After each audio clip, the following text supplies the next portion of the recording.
সালে খালেদা জিয়াকে সমর্থন দিলেন, সরকার গঠন হইল। 91 থেকে খালেদা জিয়া 96 পর্যন্ত কি দোষ করেছিল যে আপনি 96 সালে শেখ হাসিনার পক্ষে যায়া খালেদাকে হটানোর জন্য জীবন মরণ দিয়ে যুদ্ধ করলেন? কি করেছিল খালেদা জিয়া আপনার সাথে? এই দেশের বিরুদ্ধে অবস্থান নিয়েছিল। আপনি 91 থেকে 96-তে আপনি জানেন না শেখ হাসিনাকে বাংলাদেশে ইন্ডিয়া পাঠিয়েছে কেন?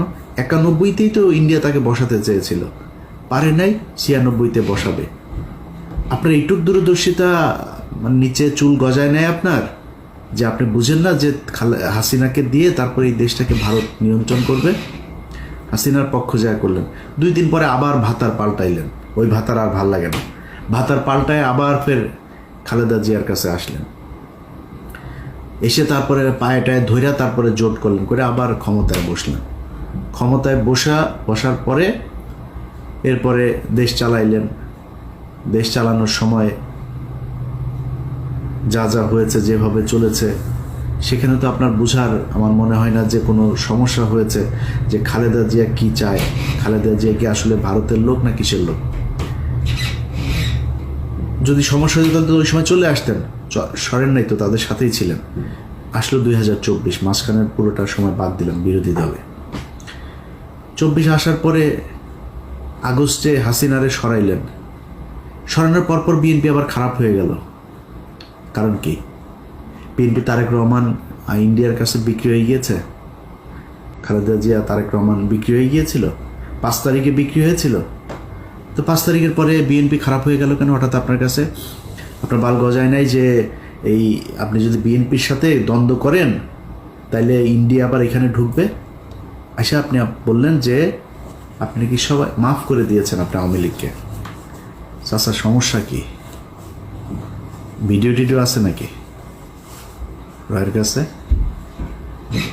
টাকা পয়সা লেনদেনের কোনো কিছু আছে? সমস্যাটা কোথায়? আপনি এসে বললেন মাফ করে দিলাম, এটা আপনার কথা হওয়ার কথা না। আরে ভাই, গত 15 বছর এই দেশটা ইন্ডিয়ার কাছে বিক্রি করে দিয়েছিল। আপনি সেই দেশের স্বাধীন হবার পরে আপনি তাদেরকে মাফ করে দিয়া তারপরে তাদেরকে নিয়ে থাকতে চান। কারণ কি? সমস্যাটা কি? এটা তো বলা দরকার মানুষের কাছে। কোন কারণে, কি স্বার্থ দেখে বা কোন যুক্তিতে আপনি তাদেরকে মাফ করে দিচ্ছেন এত তাড়াতাড়ি? আপনিও তাদেরকে নিয়ে বসায়, স্টেজে বসায় তারপরে বক্তব্য শোনাবেন।